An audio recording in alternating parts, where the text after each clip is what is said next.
मनुष्य के सामने द्वंद्वात्मक दशा बार बार आती रहती है। अर्जुन के लिए भी यही सवाल है। इस सवाल को आमतौर से आदमी जैसा हल करता है वैसे ही अर्जुन भी करना चाहता है। द्वंद्व मनुष्य का स्वभाव है, मनुष्य का, आत्मा का नहीं, शरीर का नहीं। मनुष्य का द्वंद्व स्वभाव है। द्वंद्व को अगर जल्दबाजी से हल करने की कोशिश की तो पशु की तरफ वापस लौट जाना रास्ता है। शीघ्रता की तो पीछे लौट जाएंगे। वह परिचित रास्ता है, वहां वापस जाया जा सकता है। द्वंद्व से गुजरना ही तपश्चर्या है। धैर्य से द्वंद्व को झेलना ही तपश्चर्या है। और द्वंद्व को झेलकर ही व्यक्ति द्वंद्व के पार होता है। इसलिए कोई जल्दी से निश्चय कर ले सिर्फ द्वंद्व को मिटाने के लिए तो उसका निश्चय काम का नहीं है, वह नीचे गिर जाएगा। पशु बहुत निश्चयात्मक हैं, पशुओं में डाउट नहीं है। बड़े निश्चय में जी रहे हैं, बड़े विश्वास है, बड़े आस्तिक मालूम होते हैं। पर उनकी आस्तिकता आस्तिकता नहीं है, क्योंकि जिसने नास्तिकता नहीं जानी उसकी आस्तिकता का अर्थ कितना है। और जिसने नहीं कहने का कष्ट नहीं जाना वह हाँ कहने के आनंद को उपलब्ध नहीं हो सकता। और जिसने संदेह नहीं किया उसकी श्रद्धा दो कौड़ी की है। लेकिन जिसने संदेह किया और जो संदेह में जिया और संदेह के पार हुआ, उसकी श्रद्धा का कुछ बल है, उसकी श्रद्धा की कोई प्रामाणिकता है। तो एक तो रास्ता है कि जल्दी कोई निश्चय कर ले, और निश्चय करने के बहुत रास्ते आदमी पकड़ लेता है। किसी शास्त्र को पकड़ ले तो निश्चय हो जाएगा। शास्त्र निश्चय की भाषा में बोल देगा कि ऐसे ऐसे करो और विश्वास करो। जिसने शास्त्र पकड़कर निश्चय किया उस आदमी ने अपने मनुष्य होने से इनकार कर दिया। उसे एक अवसर मिला था विकास का, उसने खो दिया। गुरु को पकड़ लो, जिसने गुरु को पकड़ लिया उसने अवसर खो दिया। एक संकट था जिसमें बेसहारा गुजरने के लिए परमात्मा ने उसे छोड़ा था, उसने उस संकट से बचाव कर लिया। वह संकट से बिना गुजरे रह गया। और आग में गुजरता तो सोना निखरता, वह आग में गुजरा ही नहीं। वह गुरु की आड़ू में हो गया तो सोना निखरेगा भी नहीं। निश्चय करने को आपसे नहीं कहता, आप निश्चय करोगे कैसे? जो आदमी द्वंद्व में है उसका निश्चय भी द्वंद्व से भरा होगा। जब द्वंद्व में है तो निश्चय करेंगे कैसे? द्वंद्व से भरा आदमी निश्चय नहीं कर सकता, करना भी नहीं चाहिए। द्वंद्व को जिए, द्वंद्व में तपे, द्वंद्व में मरे और खपे, द्वंद्व को भोगे। द्वंद्व की आग से भागे मत, क्योंकि जो आग दिखाई पड़ रही है उसी में कचरा जलेगा और सोना बचेगा। द्वंद्व से गुजरे, द्वंद्व को नियति समझे, वह मनुष्य की डेस्टिनी है, वह उसका भाग्य है। उससे गुजरना ही होगा, उसे जिए। जल्दी ना करें, निश्चय जल्दी ना करें। हाँ, द्वंद्व से गुजरे तो निश्चय आएगा, द्वंद्व से गुजरे तो श्रद्धा आएगी, लानी नहीं पड़ेगी। लाई गई श्रद्धा का कोई मूल्य नहीं है, क्योंकि जो श्रद्धा लानी पड़ी है उसका मतलब ही है कि अभी आने के योग्य मन बना नहीं था, जल्दी ले आए। जो श्रद्धा बनानी पड़ी है उसका अर्थ ही है कि पीछे द्वंद्वग्रस्त मन है, वह भीतर जिंदा रहेगा। ऊपर से परत श्रद्धा की हो जाएगी, वह ऊपर ऊपर काम देगी, समय पर काम नहीं देगी। जब कठिन समय होगा, मौत सामने खड़ी होगी, तो बहुत पक्का विश्वास कर लिया था कि आत्मा अमर है। जब गीता पढ़ते थे तब पक्का विश्वास रहा था। जब रोज सुबह मंदिर जाते थे तब पक्का था कि आत्मा अमर है। और जब डॉक्टर पास खड़ा हो जाएगा उसका चेहरा उदास दिखाई पड़ेगा और घर के लोग भागने दौड़ने लगेंगे और नाड़ी की गति गिरने लगेगी, तब अचानक पता चलेगा कि पता नहीं आत्मा अमर है या नहीं। क्योंकि लाख कहें गीताएं, उसने कहने से आत्मा अमर नहीं हो सकती। आत्मा अमर है इसलिए वह कहती हैं, यह दूसरी बात है। लेकिन उनके कहने से आत्मा अमर नहीं हो सकती।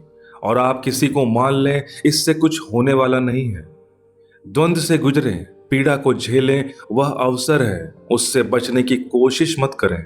अर्जुन भी बचने की कोशिश कर रहा है, लेकिन कृष्ण उसे बचाने की कोशिश नहीं कर रहे। वे पूरे द्वंद्व को खींचते हैं। अन्यथा कृष्ण कहते हैं कि बेफिक्र रहो, मैं सब जानता हूं, बेकार की बातचीत मत कर, मुझ पर श्रद्धा रख और कूद जा। ऐसा भी कह सकते थे। इतनी लंबी गीता कहने की क्या जरूरत थी? इतनी लंबी गीता अर्जुन के द्वंद के प्रति बड़ा सम्मान है। और मजा है कि अर्जुन बार बार वही पूछता है और कृष्ण है कि यह नहीं कहते कि यह तो तू पूछ चुका, फिर वही पूछता है, फिर वही पूछता है। सारे के सारे पूरे के पूरे प्रश्न अर्जुन के अलग अलग नहीं हैं, सिर्फ शब्दावली अलग है। बात वह वही पूछ रहा है, उसका द्वंद बार बार लौट आ रहा है। कृष्ण उससे यह नहीं कहते कि चुप, अश्रद्धा करता है, चुप, अविश्वास करता है। अर्जुन पूछता है, वही वही दोहरा रहा है, दोहरा रहा है। उसका द्वंद ही बार बार नए नए रूप लेकर खड़ा हो जाता है। कृष्ण उसे विश्वास दिलाने को उत्सुक नहीं है, कृष्ण उसे श्रद्धा तक पहुंचाने को जरूर उत्सुक है। और विश्वास और श्रद्धा में बड़ा फर्क है। विश्वास वह है जो हम संदेह को हल किए बिना ऊपर से आरोपित कर लेते हैं। श्रद्धा वह है जो संदेह से गिर जाने से फलित होता है। श्रद्धा संदेह की ही यात्रा से मिली मंजिल है। विश्वास संदेह के भय से पकड़ लिए गए अंधे आधार है।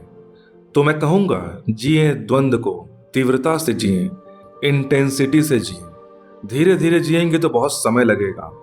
कुनकुनी आंच में डाल देंगे सोने को तो निखरने में जन्म लग सकता है।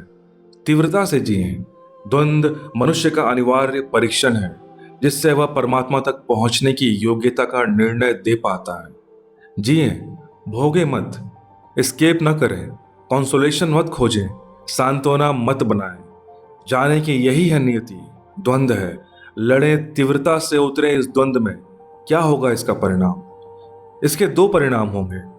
जैसे ही कोई मनुष्य अपने चित्त के द्वंद में पूरी तरह उतरने को राजी हो जाता है, वैसे ही उस व्यक्ति के भीतर एक तीसरा बिंदु भी पैदा हो जाता है। दो के अलावा तीसरी ताकत भी पैदा हो जाती है। जैसे ही कोई व्यक्ति अपने द्वंद के जीने के लिए राजी होता है, वैसे ही उसके भीतर दो नहीं तीन शुरू हो जाती है। द थर्ड फोर्स, वह जो निर्णय करती है कि जिएंगे द्वंद को, वह द्वंद के बाहर है, वह द्वंद के भीतर नहीं है। मैंने सुना है सेंट थेरेसा एक ईसाई फकीर औरत थी। उसके पास 3 पैसे थे और एक दिन सुबह उसने गांव में कहा कि एक बड़ा चर्च बनाना चाहती हूँ, मेरे पास काफी पैसे आ गए हैं। लोग हैरान हुए क्योंकि कल भी उसको लोगों ने भीख मांगते देखा था। लोगों ने पूछा कि इतने पैसे अचानक कहाँ से आ गए, जिससे बड़ा चर्च बनाने का ख्याल है। उसने अपना भिक्षा पात्र दिखाया, उसमें 3 पैसे थे। लोगों ने कहा, पागल तो नहीं हो गई हो थेरेसा? वैसे हम पहले ही सोचते थे कि तेरा दिमाग कुछ गड़बड़ है। असल में भगवान की तरफ जो लोग जाते हैं, उनका दिमाग उनको थोड़ा गड़बड़ दिखाई पड़ता है। जो नहीं जाते हैं, हम पहले ही सोचते थे कि तेरा दिमाग कुछ ना कुछ ढीला है, 3 पैसे से चर्च बनाएगी। थेरेसा ने कहा, मैं हूं, 3 पैसे हैं और परमात्मा भी है। थेरेसा प्लस 3 पैसे प्लस परमात्मा, उन सब ने कहा, वह परमात्मा कहाँ है? तो थेरेसा ने कहा कि वह थर्ड फोर्स है, वह तीसरी शक्ति है। वह तुम्हें दिखाई नहीं पड़ेगी क्योंकि अभी तुम अपने भीतर तीसरी शक्ति को नहीं खोज सके हो। जो व्यक्ति अपने भीतर तीसरी शक्ति को खोज लेता है, वह इस सारे जगत में भी तीसरी शक्ति को तत्काल देखने में समर्थ हो जाता है। आप द्वंद को ही देख रहे हैं, लेकिन यह ख्याल नहीं कि जो द्वंद को देख रहा है और समझ रहा है, वह द्वंद में नहीं हो सकता, वह द्वंद के बाहर ही होगा।